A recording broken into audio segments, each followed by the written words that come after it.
इस कार्यक्रम के पुण्यार्जक हैं गुणायतन परिवार। गुणायतन परिवार द्वारा भोपाल में बड़ी सार्थक पहल की गई है, जिसमें बच्चों को संस्कार युक्त और गुणवत्तापूर्ण शिक्षा देने का मौका मिल रहा है। ये बच्चों की व्यवस्था की गई है, जिसमें 6वीं 7वीं के बच्चे इस साल लिए जाएंगे और 11वीं 12वीं और सीए फाउंडेशन के बच्चों को यहाँ रखा जाएगा। ये मेधावी छात्रों को प्रावीण्य के आधार पर उसे प्रविष्टि मिलेगी। पूरे देश भर से प्रविष्टियाँ आएगी। प्रत्येक कक्षा में मात्र 30-30 बच्चों का ही चयन होगा और चयनित बच्चे वे होंगे जो अपनी प्रतिभा के बल पर चुने जाएंगे और उनको एक प्रकार की स्कॉलरशिप दी जाएगी। ये छात्रवृत्ति के तहत पढ़ेंगे। गुणायतन के समाज कल्याण की दिशा में एक बहुत अच्छी पहल है और ये सार्थक पहल है। इसकी शुरुआत भोपाल से हो रही है। ये भोपाल वालों के लिए बहुत गौरव का विषय है। इसके लिए गुणायतन के साथ विद्यासागर इंस्टीट्यूट और सेज और एपीटी, इन तीनों को भी मैं बहुत बहुत आशीर्वाद देता हूँ।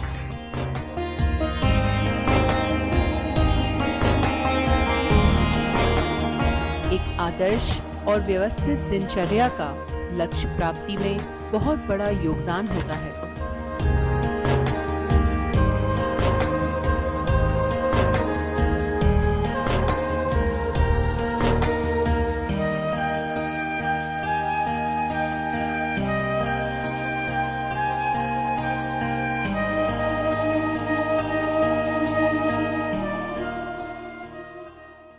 एक व्यक्ति ने अपने घर के बाहर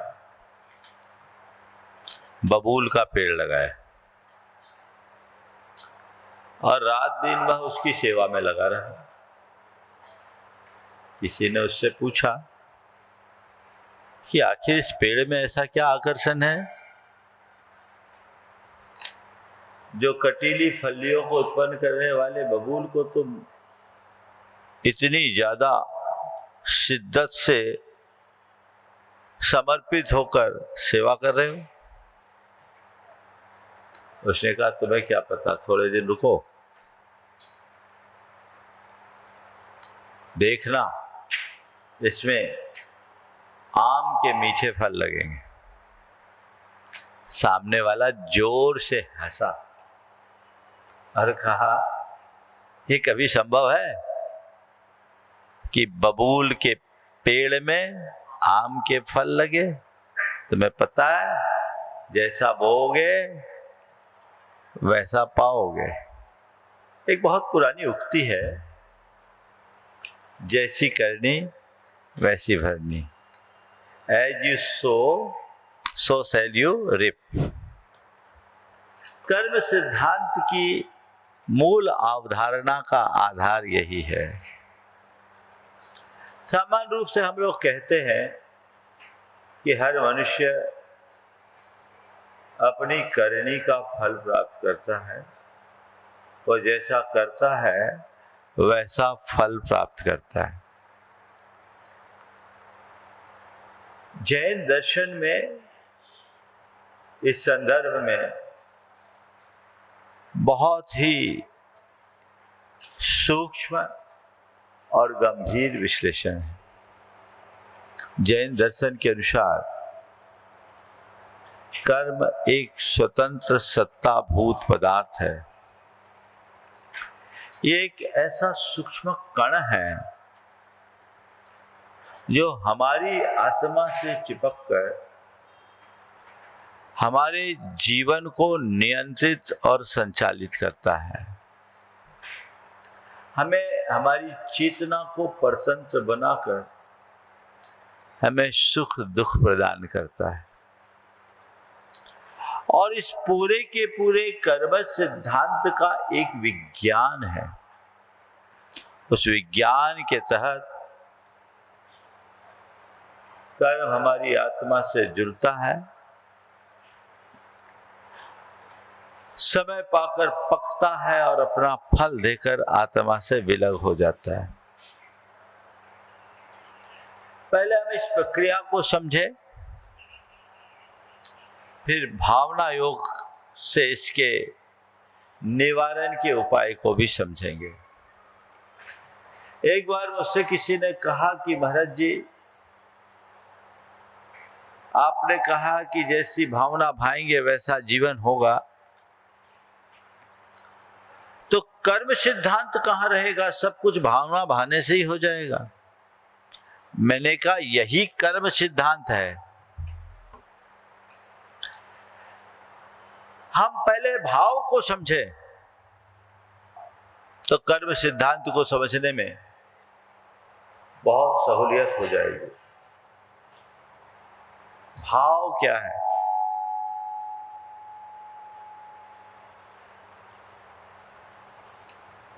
भाव क्या है?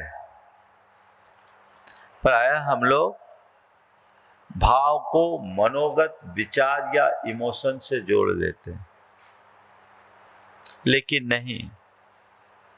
भाव हमारी चेतना में जमे हुए संस्कारों के सूक्ष्म तरंगों की अभिव्यक्ति है। मन से भाव नहीं होता, मन से केवल विचार होता। भाव हर प्राणी में है, जो हमारी चेतना की परिणति है। वह भाव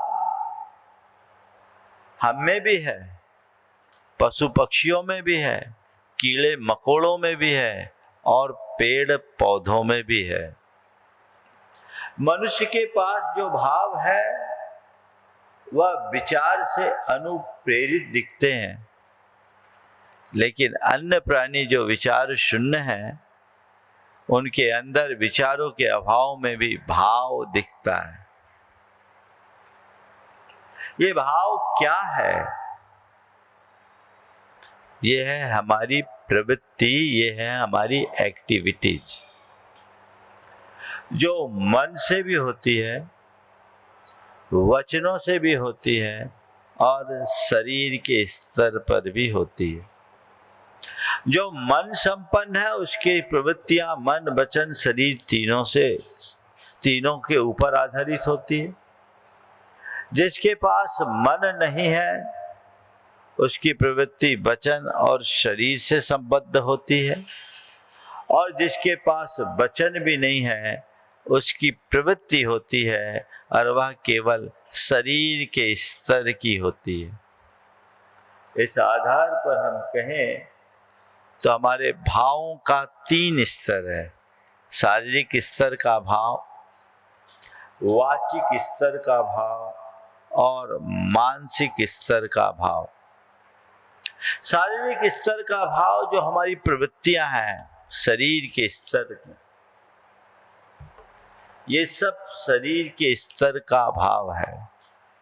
हम जो बोलते हैं ये हमारी वाचिक प्रवृत्तियां वचन के स्तर का भाव है, और हमारी जो चिंतन धारा और विचारों का प्रवाह है वो मानसिक स्तर का भाव है।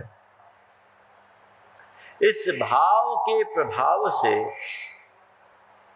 जैन कर्म सिद्धांत कहता है कि हमारे आत्मा में एक विशेष प्रकार का वाइब्रेशन होता है। आत्मा में एक विशेष प्रकार का वाइब्रेशन कैसे? जब हम शरीर से कोई क्रिया करते हैं, वचनों से कुछ बोलते हैं और मन से कुछ विचार करते हैं, यानी हमारे शारीरिक स्तर, मानसिक, वाचिक स्तर और मानसिक स्तर के भावों से एक वाइब्रेशन होता है। उस वाइब्रेशन के परिणाम स्वरूप कर्म के जो सूक्ष्म कण हैं, मॉलिक्यूल्स है, जिसे कर्म शास्त्रीय भाषा में कर्म वर्गना कहते हैं, वो कर्म के परमाणु हमारी आत्मा की ओर आकर्षित होकर हमारी चेतना से चिपक जाते हैं। शास्त्रीय भाषा में इसे आश्रव कहते हैं। क्या कहते हैं? आश्रव। आश्रव का अर्थ है कर्म के योग्य परमाणुओं का कर्म के रूप में परिवर्तित हो जाना। और फिर वो जो आश्रमित कर्म होते हैं वो उसी क्षण हमारी आत्मा के साथ दूध में पानी की तरह एकाकार हो जाते हैं। इसको बोलते हैं बंध। तो कर्म बंद हो रहा है, हम लोग बोलते हैं। कर्म बंद होने का मतलब हमारी प्रवृत्तियों के निमित्त से आकर्षित होने वाले कर्म परमाणुओं का आत्मा के साथ एकाकार हो जाना। अब इसको थोड़ा गहराई से समझिए। कर्म अपने आप तो आए नहीं, कर्म आकर्षित हुए हमारे अंदर के वाइब्रेशन से, और वाइब्रेशन को उत्पन्न करने वाला क्या है? 3 कारक है, शरीर, वचन और मन, और यही है भाव। ये क्या है? भाव। हमारे शास्त्रों में इसके लिए योग शब्द दिया है। योग यानी हमारी आत्मा में होने वाली मानसिक, वाचिक या शारीरिक प्रवृत्ति, एक्टिविटीज। इसे योग कहा क्योंकि हमारी चेतना को कर्मों से जोड़ देता है। तो भाव ही कर्मों से जोड़ने का निमित्त है, इसलिए ये योग कहलाता है। हमें हमारी आत्मा को कर्मों से जोड़ दिया। अब ये कर्मों से किस रूप में जोड़ता है?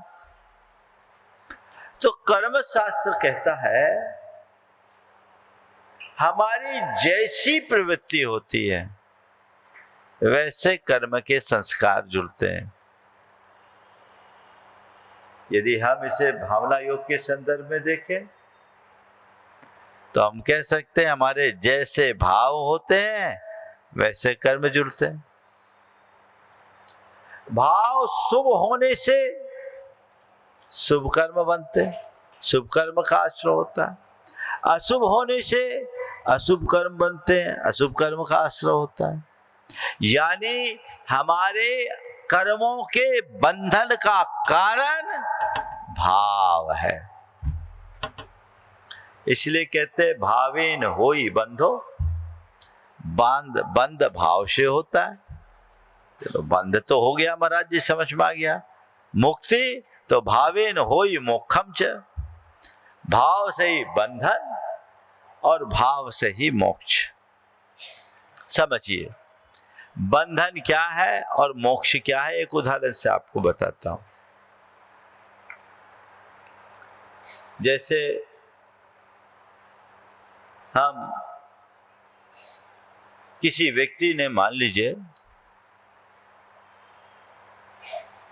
आपसे कोई अपशब्द कहा, स्वाभाविक है प्रतिक्रिया तो होगी। अब प्रतिक्रिया स्वरूप आप उत्तेजित हो गए, आपके मन में क्रोध और क्षोभ हो गया, यानी आपकी चेतना में एक नेगेटिव वाइब्रेशन आया है। इस नेगेटिव वाइब्रेशन के परिणाम स्वरूप क्या हुआ? कर्म का आश्रय हुआ, बंध हुआ। कौन से कर्म का? पाप कर्म का, अशुभ कर्म का। ये बंधन हो गया, आपके भाव को बिगाड़ दिया। भाव से बंध होता है ये तो है ही, भाव ही बंध है ये भी हमारे यहां कहा गया। शुभ भाव का नाम भाव पुण्य है और अशुभ भाव का नाम भाव पाप है। अंदर अशुभ भाव आया यानी पाप आ गया। लेकिन अब आप भावना योगी बन गए और आपके अंदर से एक संस्कार उभरा, मुझे सहज रहना है। इसने जो बोला है मेरे लिए क्या है? ये जो शब्द बोल रहा वो तो मैं हूं ही नहीं, जिसे ये बोल रहा वो मैं हूं ही नहीं, मुझे बोला नहीं।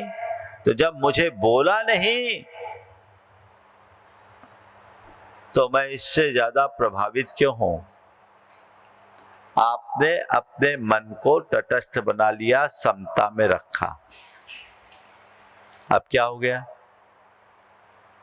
आपने सामने वाले के अपशब्द या दुर्व्यवहार को इग्नोर किया, अपने मन में क्षमता रखी, कोई प्रतिक्रिया नहीं की। इससे क्या हुआ? इससे नया कर्म आपकी आत्मा से नहीं जुड़ा। ठीक है, आप बच गए, कर्म के आश्रय से बच गए। और उस समय जो आपके अंदर विशुद्धि आई, उस विशुद्धि के परिणाम स्वरूप अंदर का कर्म झड़ गया। जैन कर्म शास्त्र कहता है, उपशमेन हने को हम, उपशम भाव से या क्षमा भाव से क्रोध का विनाश करो। थोड़ा गहराई से समझना। मैं आपसे कह रहा था कि भाव को भाव से मिटाया जाता है। क्रोध एक भाव है, उस भाव को नष्ट करना है। तो क्या कहा? ओ समेन हने को हम, उपशम भाव से क्रोध का विनाश करो। उपशमेन हने को हम, उपशम भाव से क्रोध का विनाश करो। मतलब क्रोध आ रहा था, हमने क्षमा धार लिया, और क्षमा धारने से क्या हुआ? हमारे क्रोध का विनाश हो गया। हमारे शास्त्रों में क्रोधादिक विकार को बंधन स्वरूप कहा, और क्षमादिक स्वभाव को संवर का कारण बताया। संवर कहा यानी कर्म को रोकने का कारक माना, निर्जरा का कारण माना। मैं बार बार चिंतन करता हूं कि क्रोध एक भाव, क्षमा एक भाव, एक बंधन कर रहा है, एक बंधन को रोक रहा है। इसका मतलब स्पष्ट है। हमारे बंधन का मूल कारण हमारा भाव है, तो बंधन से मुक्त होने का आधार भी हमारा भाव है। व्यवहारिक जीवन में अगर आपसे किसी ने कुछ कह दिया और आप उसकी बातों में बह गए, आपने बंध कर लिया। और आपको किसी ने कुछ कहा, आपने उसे नजरअंदाज कर दिया, तो आप बंध से बच गए, संवर कर लिया। अब ये विवेक यदि हमारे अंदर जग जाए, तो हम बहुत सारे द्वंद से बच जाएंगे, बंधन से बच जाएंगे। ये विवेक अंतर मन में जागृत होना चाहिए। अपने मन को टटोल कर देखो, ऐसा हम कर पाते हैं? नहीं कर पाते। प्रायः जैसा प्रसंग आता है, हम उसके बहाव में बह जाते हैं, और उसके कारण हमारी चेतना में वैसे कर्म के संस्कार जम जाते हैं। अब एक सवाल, फिर ऐसे तो हम प्रवृत्ति करेंगे, जैसे हमारे भाव होंगे वैसी प्रवृत्ति होगी, जैसी प्रवृत्ति होंगे वैसे कर्म बंधेंगे, जैसे कर्म बंधेंगे तो फिर वही उदय में आएगा, और फिर हमारी वैसी प्रवृत्ति होगी, फिर वैसे ही कर्म बंधेंगे। तो ये चक्र तो चलता ही रहेगा ना। इसको भेदा कैसे जाए, ये बात समझने की। जैसी प्रवृत्ति करेंगे वैसा कर्म बंधेगा, ये बात सत्य है। लेकिन यदि हम चेतना जागृत कर ले, तो कोई जरूरी नहीं कि कर्म के उदय में हम प्रवृत्ति करें ही, उससे प्रभावित होए ही। हमारे शास्त्रों में बताया कि कर्म बंध की जड़ है राग, द्वेष, मोह। क्या है? राग, द्वेष, मोह। ये कर्म बंध की जड़ है। अगर हमारे अंदर राग द्वेष मोह होगा तब कर्म बंधेगा, यानी हम चीजों से तभी प्रभावित होते जब राग द्वेष मोह होता है। देखिए, आपसे किसी ने कुछ कहा, आपका मन भड़का, आप में उत्तेजना आई, आपका चित्त क्षुब्ध हुआ। क्यों? उसने मुझसे ऐसा कह दिया। मतलब आपने अपने आप को जो मान रखा उससे राग है। आपने अपने एक इमेज, आपने एक अपनी छवि बना रखी, आपको उससे राग है। ठीक है। और कर्म शास्त्र कहता है, मैं आज थोड़ी गहराई की बात कर रहा हूं, थोड़ा अच्छे से समझना। कर्म शास्त्र कहता है यत्र रागः तत्रैव यत् रागस् पदम धत्ते देशस् तत्रैति निश्चय, कि जहां निश्चितम, जहां राग पांव रखता है द्वेष वहीं आ जाता है। तो मेरा मुझसे राग, मैं इतना बड़ा मुनि, ये समझता क्या है, सारी दुनिया मेरे इशारे पर नाचती है, हजारों भगत मेरे लिए बिल्कुल न्योछावर होते हैं, और ये मेरे से ऐसा कहता है। ये मेरा राग मुझे क्षुब्ध किया और सामने वाले के प्रति द्वेष उत्पन्न कर दिया। इस राग से द्वेष आया और फिर मैं वैसा आग्रह बांध दिया, उससे एकदम बहुत ज्यादा जुड़ाव रख लिया, सो मोह आ गया। ये तीनों ने मुझे असहज कर दिए, मेरा कर्म बंध गया। लेकिन यदि मैं तत्वज्ञानी हूं, मेरे मन में किसी से आसक्ति नहीं, न नाम से, न रूप से, न शरीर से, न संपत्ति से, न संबंधी से। अब किसी ने कुछ कहा या कुछ घट गया और मैंने उस समय ज्ञान का आश्रय लिया कि ये मेरा है ही नहीं, ये तो एक संयोग है, मैं तटस्थ बना रहा। आई आसक्ति मिटी, राग खत्म। राग नहीं तो द्वेष भी नहीं। उसने मुझे क्या बोला, मेरा है ही नहीं तो मुझे क्या बोला, द्वेष किसको करूंगा। और राग और द्वेष नहीं तो मोह भी नहीं, और राग द्वेष मोह नहीं तो कर्म का बंध नहीं। सार ये है ना।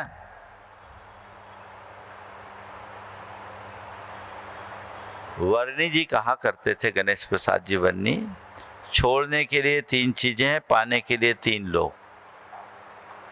छोड़ने के लिए 3 चीजें हैं, पाने के लिए 3 लोग। क्या? छोड़ने के लिए क्या? राग द्वेष मोह, और पाने के लिए 3 लोग की संपदा। राग द्वेष मोह छोड़ दो, त्रिलोक के अधिपति बन जाओगे। अब ये राग द्वेष मोह को भावना योग कम करता है, और भावना योग के प्रयोग से हम राग द्वेष मोह को खत्म भी कर सकते हैं। अब देखिए, ये राग द्वेष मोह कम कैसे करते हैं। सबसे पहले हम प्रार्थना को लें। क्या लें? प्रार्थना। जब हम प्रार्थना करते हैं तो हमारे मन में जो कृतज्ञता का भाव आता है, विनम्रता का भाव आता है, वो अनासक्ति के भाव को और बढ़ाता है। और अनासक्ति का भाव बढ़ेगा तो राग घटेगा कि नहीं घटेगा। तो प्रार्थना से अनासक्ति बढ़ती है, राग घटा, द्वेष घटा। प्रतिक्रमण करेंगे हम तो हम क्षमा का भाव मन में जगाते हैं, किसी को भी क्षमा करते हैं, क्षमा मांगते हैं, अपने दोषों का शोधन करते हैं, द्वेष भाव मिटा देता है ना। और राग द्वेष मिटने से मोह तो मिटता ही है। तीसरा कारण प्रमाद है, एक बंध का बड़ा कारण। प्रमाद जो हमें अपने स्वभाव में स्थिर नहीं होने देता। हम जब प्रत्याख्यान करते हैं और बार बार दोहराते हैं संकल्पों को कि मुझे सहज रहना है, शांत रहना है, संयम रखना है, सकारात्मक रहना है, बार बार दोहराते हैं,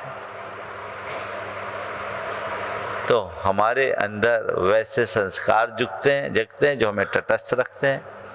और सामायिक करने से हम अपने स्वरूप में स्थिर होने के अभ्यासी बन जाते हैं। तो ये चारों चरण हमारे अंदर की वीतरागता को वृद्धिंगत करती है और उससे हमारे जीवन में सहजता और समरसता आती है, सकारात्मकता आती है, शांति आती है और हम आत्मोन्मुखी बनते हैं। तो ये सब कारक हमें हमारे कर्म बंध से बचा लेते हैं। समझ गए?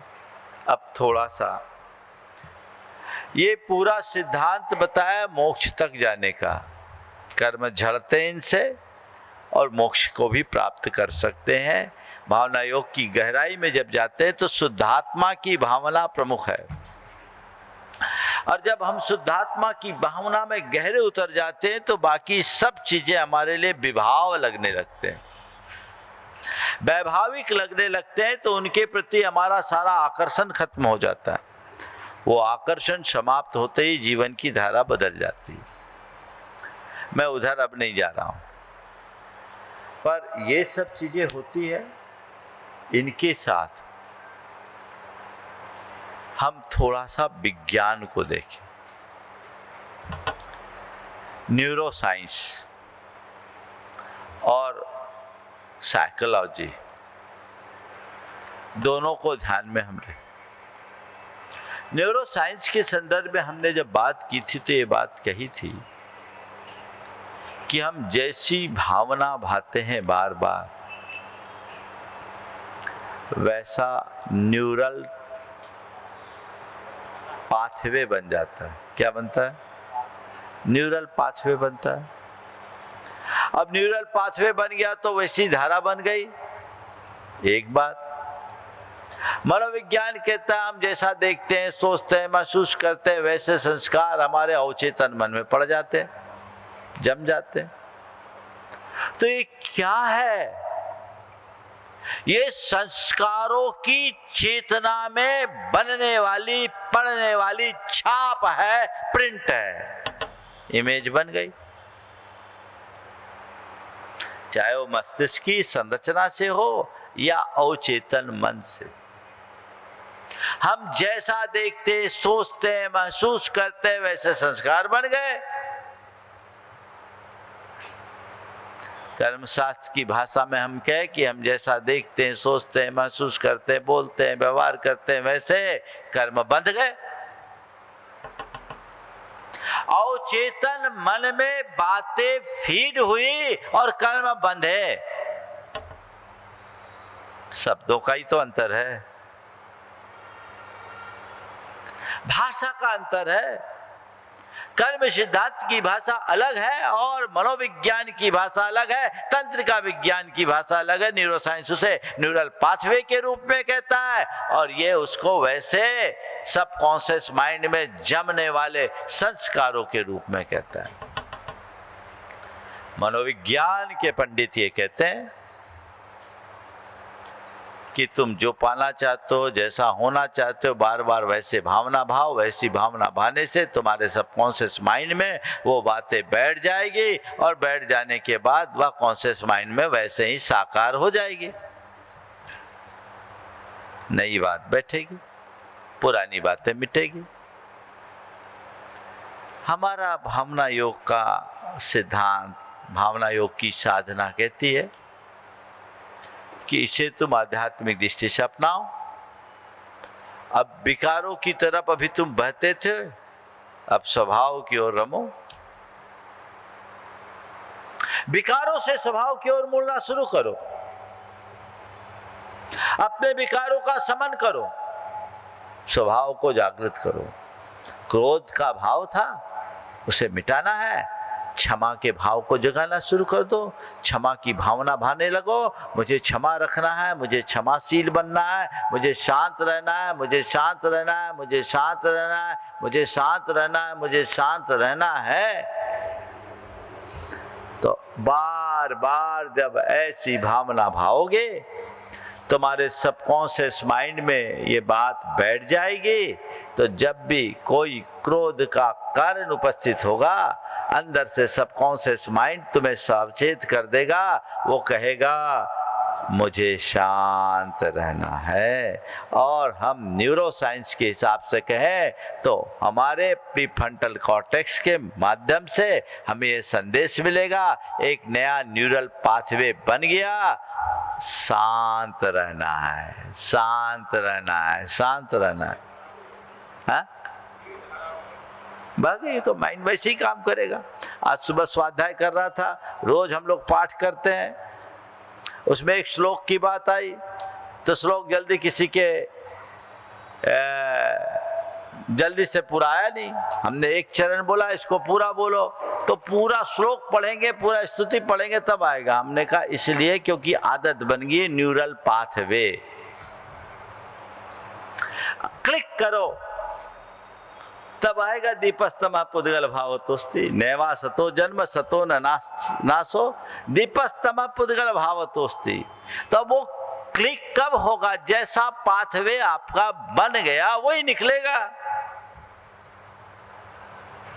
तो हम जैसी भावधारा बनाते हैं, हमारी चेतना की दशा वैसी हो जाती है।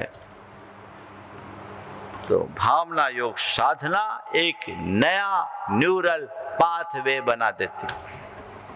वो कैसा पाथवे है? आश्रय और बंध को छोड़कर संवर और निर्जरा का पथ बना देती है। संवर का मतलब है कर्मों का रुकना और निर्जरा का मतलब है कर्मों का झड़ना। और जब हम नए रास्ते पर चलना शुरू कर देते हैं और पुरानी पगडंडी पर चलना बंद कर देते हैं, तो जिस रास्ते पर चलना बंद हो जाता है, अपने आप घास फूस उगाते हैं, रास्ता भी बंद हो जाता है। अगर हम धर्म के रास्ते पर अच्छे से चल पड़े, साधना के पथ पर आगे बढ़ गए, तो पाप का रास्ता अपने आप बंद हो जाएगा, हमें कुछ सोचना नहीं पड़ेगा। लेकिन अभी तो सब उसी पाप के रास्ते पर चलने के आदी और अभ्यासी बने हुए, उसी में चल रहे। तो पाप के रास्ते पर चलने के आदी और अभ्यासी बने रहोगे तो फिर तो वहीं जाओगे, धारा उधर जाएगी। हमारा पुरुषार्थ क्या है? हमारा उद्यम क्या है? अपनी वृत्ति को मोड़े, भावधारा को मोड़े, अशुभ से शुभ में ले आए। धर्म के विषय में जब बात की गई कि चरित्र का नाम धर्म है, तो चरित्र क्या है? असुहादो विनिवृत्ति सुहे पवित्तीय जान चारित्रम। अशुभ से हटकर अपने आप को शुभ में रमा देने का नाम ही चरित्र है, और यही चरित्र हमारे मोक्ष का आधार है। सिद्धांत को गहराई से समझिए। मुझसे किसी ने कहा, महाराज जी आप भावना योग बोलते हैं, कर्म सिद्धांत में फिट नहीं बैठता दिखता। हमने कहा मुझे लगता है तुमने कर्म सिद्धांत को ठीक ढंग से समझा ही नहीं। कर्म सिद्धांत के बहुत निकट है। एक और गहराई की बात करता हूं जो मैंने पुस्तक में नहीं लिखी। हमारे यहां दो शब्द आते हैं, कर्म और नौकर्म। नौकर्म है ना, समझो, एक बहुत गहराई चिंतन की बात कर रहा हूं। कर्म तो हमारे अंदर के संस्कार हैं। कर्म के अलावा कुछ विशेष परमाणु समूह हैं जिसको नौकर्म कहते हैं। मॉलिक्यूल्स है, पुद्गल मैटर के। वो क्या करते हैं? उससे हमारा शरीर बनता है। वो हमारे मानसिक और वाचिक स्पंदनों में सहायक बनते हैं। हमारे विचार हमारे शब्दों में कारक बनते हैं, हमारी इंद्रियों की पुष्टि करते हैं। शरीर, इंद्रिय, श्वास प्रश्वास, मन, वाणी, इन सब को पुष्ट करने वाले परमाणु समूह को नौकर्म कहते हैं। सबसे मजे की बात यह है कि भावों के बल पर कर्म तो आते ही हैं, नौकर्म भी आते हैं। नौकर्म, कर्म क्यों, नौकर्म क्यों आ रहे? भाव माने योग, योग से आकर्षित होते हैं। और शास्त्रों में बताया कि जैसा योग होता है वैसे कर्म आते हैं और वैसे ही नौकर्म आते हैं। जगन मध्यम उत्कृष्ट योग के कारण वैसे नौकर्म के परमाणु आते हैं। तीर्थंकर परमात्मा के विषय में कहा कि केवल ज्ञान होने के बाद लोक के सारे उत्तम परमाणुओं को आकर्षित करते हैं। गुणायतन परिवार द्वारा भोपाल में बड़ी सार्थक पहल की गई है, जिसमें बच्चों को संस्कार युक्त और गुणवत्तापूर्ण शिक्षा देने का मौका मिल रहा है। ये बच्चों की व्यवस्था की गई है, जिसमें 6वीं 7वीं के बच्चे इस साल लिए जाएंगे और 11वीं 12वीं और सीए फाउंडेशन के बच्चों को यहाँ रखा जाएगा। ये मेधावी छात्रों को प्रावीण्य के आधार पर उसे प्रविष्टि मिलेगी। पूरे देश भर से प्रविष्टियाँ आएगी। प्रत्येक कक्षा में मात्र 30-30 बच्चों का ही चयन होगा और चयनित बच्चे वे होंगे जो अपनी प्रतिभा के बल पर चुने जाएंगे और उनको एक प्रकार की स्कॉलरशिप दी जाएगी। ये छात्रवृत्ति के तहत पढ़ेंगे। गुणायतन के समाज कल्याण की दिशा में एक बहुत अच्छी पहल है और ये सार्थक पहल है। इसकी शुरुआत भोपाल से हो रही है। ये भोपाल वालों के लिए बहुत गौरव का विषय है। इसके लिए गुणायतन के साथ विद्यासागर इंस्टीट्यूट और सेज और एपीटी, इन तीनों को भी मैं बहुत बहुत आशीर्वाद देता हूँ।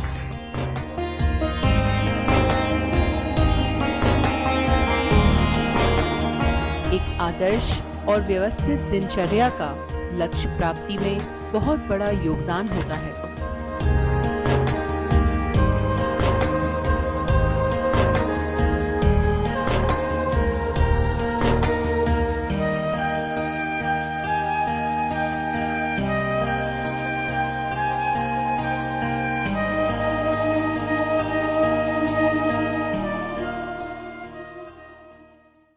इस कार्यक्रम के पुण्यार्जक थे गुणायतन परिवार।